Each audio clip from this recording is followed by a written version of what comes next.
Hello, on est lundi soir, il est presque 22 h, donc il était grand temps que je vienne vous faire un petit coucou. J'ai pas du tout filmé aujourd'hui parce que la journée est passée à vive allure et que je filme pas au travail, donc finalement ça laisse pas tant de temps que ça pour filmer en semaine. Ce soir, je me suis fait une petite soirée cocooning, même si c'est très rapide, hein, parce que entre le moment où les enfants sont couchés et maintenant, il n'y a pas tant de temps dispo que ça finalement. Mais voilà, j'avais très envie d'une petite soirée cocooning. Quand je suis rentrée du travail, je me suis pris une saucée, donc je me suis direct douchée, changée.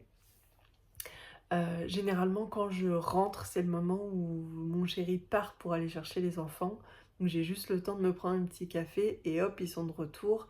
Et là, j'enchaîne sur les devoirs, la douche, le repas, tout ça, tout ça.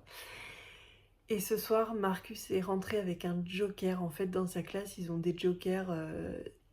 Si ils se comportent bien, qui sont sympas avec les copains, qui travaillent bien, qui tiennent bien leur cahier, tout ça, tout ça. Ils ont des étoiles et au bout d'un certain nombre d'étoiles, ils ont un joker qu'ils peuvent choisir. Donc ça peut être un joker, par exemple, c'est la maîtresse qui écrit mes devoirs dans mon cahier de texte ce soir, ou je fais découvrir un truc aux copains, ou on met de la musique en classe, enfin bref, il y a plein de jokers. Et il avait choisi aujourd'hui, je ne fais pas mes devoirs ce soir. Et j'avoue qu'au début de l'année, j'étais très mitigée sur ce joker. Et finalement, ce soir, je l'ai trouvé très très cool ce joker, j'étais très contente. Il m'a dit maman, j'ai eu le joker, je fais pas mes devoirs ce soir. Cool. Parfait. Donc voilà, et donc ce soir je me suis installée dans la petite chambre, là, la petite chambre d'amis. J'aime bien être là, c'est notre, on l'appelle la chambre sur demande, parce que c'est un peu une chambre fourzi tout quoi, elle fait un peu tout cette chambre. Et en fait c'est notre ancienne chambre de avant les travaux, c'était notre chambre. Et ouais, je sais pas, c'est là que je tournais des podcasts. Et c'est peut-être pour ça que je m'y sens bien. Bref, donc je me suis installée là. Je me suis mis le dernier épisode de podcast de Marine Cocon Vert, que j'adore et qui était vraiment parfait pour l'ambiance que je cherchais ce soir de calme et de douceur et de détente. J'ai fait le talon de ma chaussette. Là, j'ai rejoint en rond, j'ai commencé à tricoter un petit peu. Donc ça, c'est une bonne chose de faite. Je pourrais, comme ça, j'ai plus qu'à monter, monter, monter. Pour le talon, j'ai utilisé le livre de Lysandre, toujours. Voilà, comme ça, je fais le petit talon là que j'adore.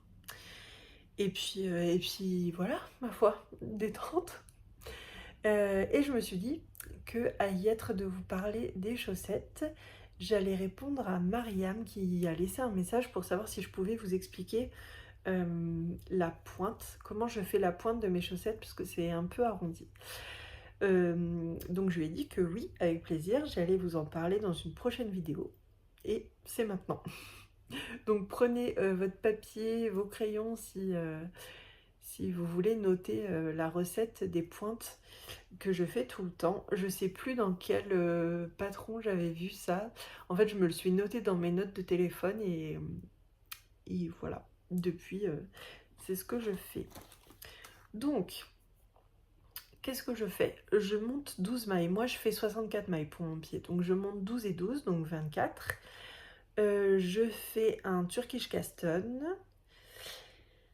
Et ensuite, je vais vous dire donc je vais vous dire comment je fais, sachant que pour les rangs d'augmentation, je fais une maille en droit, une augmentation à gauche. Ensuite, je tricote mon rang à l'endroit jusqu'à une maille de la fin.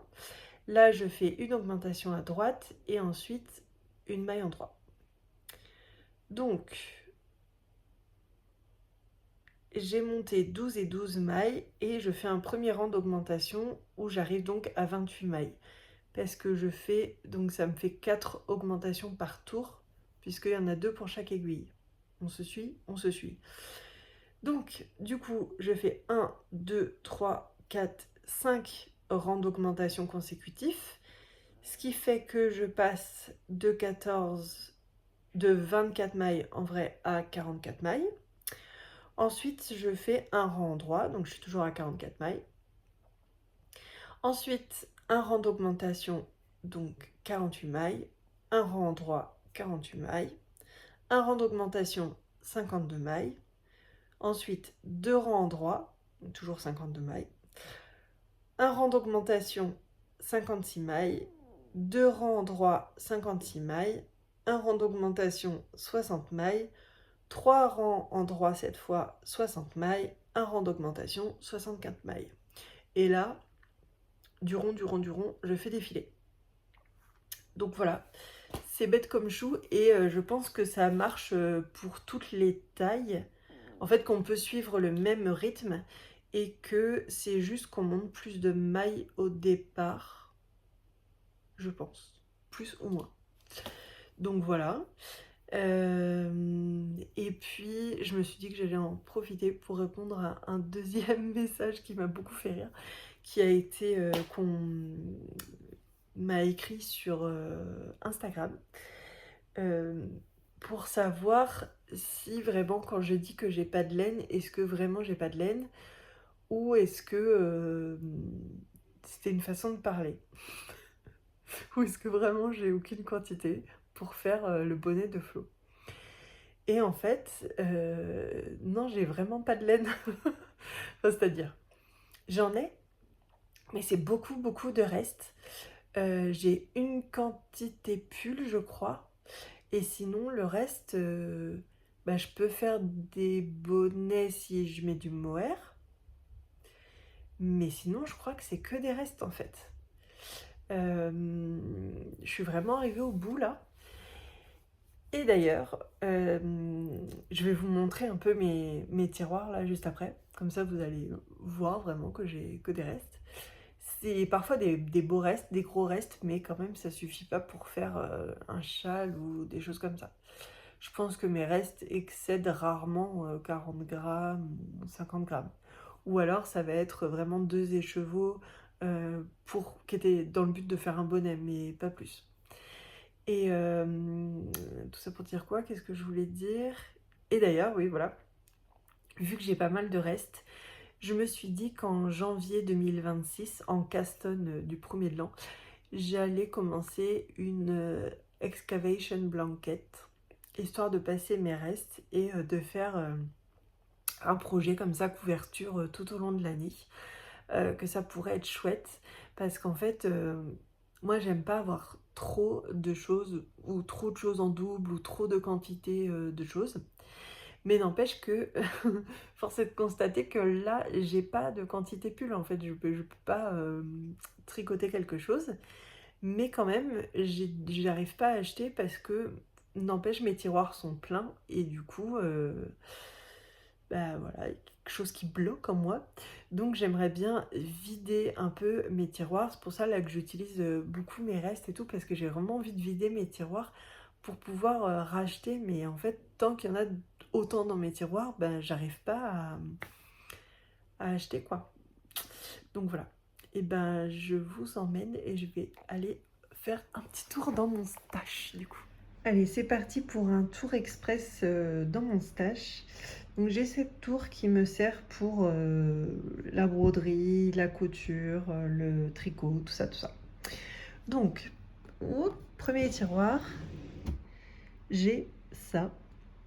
Donc dans le fond, j'ai des restes de l'Ethiopie que j'aimerais faire, que j'aimerais utiliser pour faire les chaussettes des tulipes, les chaussettes tulipes là de Melody Hoffman. Voilà, j'ai des restes du petit gilet sans manches de Loli la Fée, des restes du pull de Marcus. Ça, c'est un demi-écheveau parce que j'ai donné l'autre moitié à ma voisine.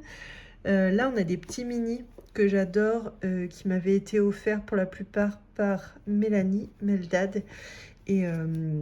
Et voilà, je cherche un projet précieux pour les utiliser. Ça, c'est un club aussi d'Anna que j'adore. Quand je pourrais l'utiliser, je le ferai, dès que j'aurai un peu de temps. Et voilà, vous voyez, là, c'est plein de petits restes. Ça, c'est pas des petits restes. c'est la fin de la pelote que j'ai utilisée pour mes chaussettes lavande.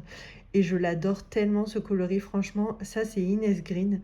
Et c'est un de mes coloris préférés. Faudrait que je vous remontre mes chaussettes, mais je les adore. Je pense que c'est mes préférés. Donc voilà, je le garde précieusement de côté parce que je veux me refaire d'autres chaussettes avec, mais je sais pas trop encore quoi. Mais limite, il faudrait que je me fasse un pull. Ah mais grave, je pourrais lui demander de faire ça et avec du mohair blanc et je me ferais un no frills. J'en ai jamais fait et je cherchais des speckles. Oh, non mais attendez, je viens d'avoir une révélation là. Ok, à méditer. Donc voilà, premier tiroir. Deuxième tiroir. Là on est dans le tiroir, le lit l'a fait.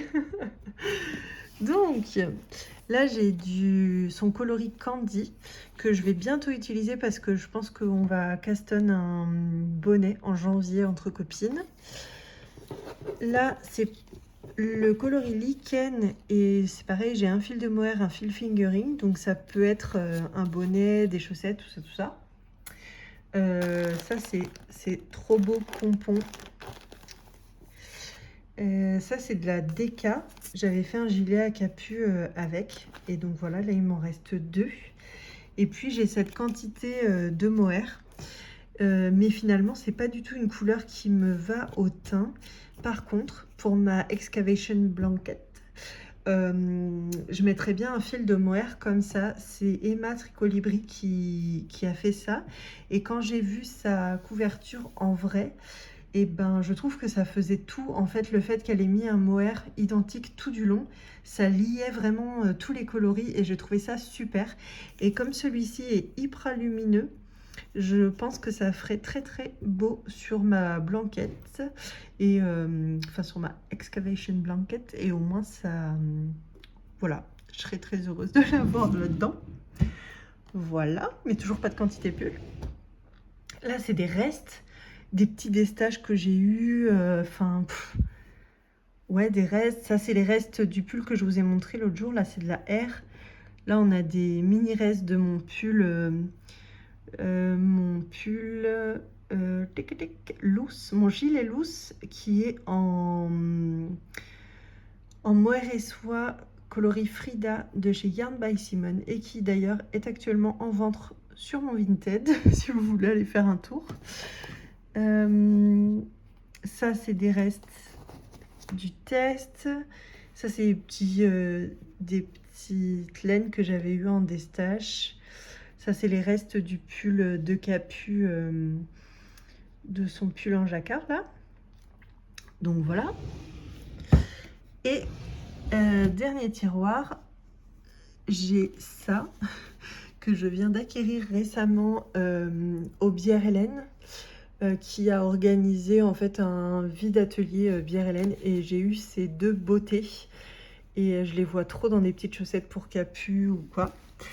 Ma quantité pull, elle est là, mais je l'utilise pas parce que je sais pas trop, je suis pas certaine que ce soit une couleur qui m'aille vraiment. Ce sont des laines de Célène que j'ai eu au Bigoudlaine. Le coloris c'est azurin et en fait je l'adore. Je crois que lui ne m'aime pas, mais moi je l'adore, alors je sais pas trop, j'hésite. Et puis ici j'ai Célène Fluo qu'on avait acheté avec Émilie au Barcelona Knits.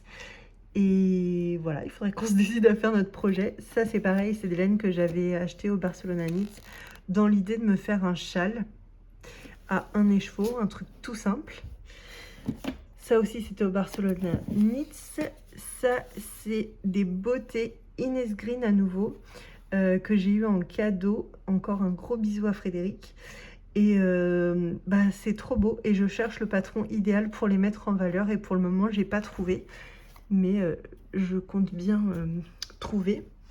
Ça c'est un écheveau de yak offert par Marion Blackwood et c'est pareil, ça c'est un précieux et du coup là je pense que je me ferai un patron vraiment précieux aussi du type les Poète Socks ou ce genre de patron parce que j'y tiens vachement. Et dans le fond là-bas j'avais j'ai une DK de la Féfile et le mohair qui va avec. dans le coloris Ça passe crème, je crois. Et je l'ai acheté il y a des années au Bigouden et c'était dans l'idée de me faire un cobuc. Et je pense que ça sera toujours un cobuc parce que j'adore ce modèle. Donc voilà, toujours pas de quantité pull. Et là, en fait, c'est plein de petits restes que j'ai, notamment suite au test de Lysandre. Donc vous voyez, j'ai plein de petits, ça c'était des chaussettes de Flo, il me reste une petite boulette. Ça c'est le kaki des petits points parisiens. Ça c'est le reste de mes chaussettes cœur en jacquard que j'ai tricoté avec Cécile, que font mes mains. Voilà, ça c'est le reste de Inès Green aussi, de ces lavandes, tellement beau. Bref, j'ai plein de petits restes comme ça et donc j'ai tout regroupé dans ce sac et c'est là-dedans que je piocherai pour ma excavation blanket. Donc voilà, là vous avez fait le tour de toute mes laines. Donc non, non, je n'exagère pas quand je lui dis que j'ai pas de quantité pour lui faire un bonnet, c'est que vraiment, mis à part s'il veut un bonnet avec du mohair, ben moi j'ai pas de quoi lui faire un bonnet en fait, réellement. Donc voilà, j'espère que ce petit tour dans mon stash vous aura plu. Je vais arrêter là pour ce soir. Je vous fais des bisous et je vous dis à demain. Bye. Dernière petite chose, ce sont mes chaussettes Tender que je portais ce soir et je vous en ai parlé l'autre jour. Donc en fait, je voulais vous les montrer. C'est cette laine que j'ai teint l'avocat. Et voilà, je les adore celles-ci, elles sont hyper confortables, hyper douille-douille. Je mets des chaussettes normales en dessous, histoire que ce soit encore plus chaud et encore plus moelleux. Mais voilà, je les adore, ce sont les Tender de Melody Hoffman. Allez, bye bye!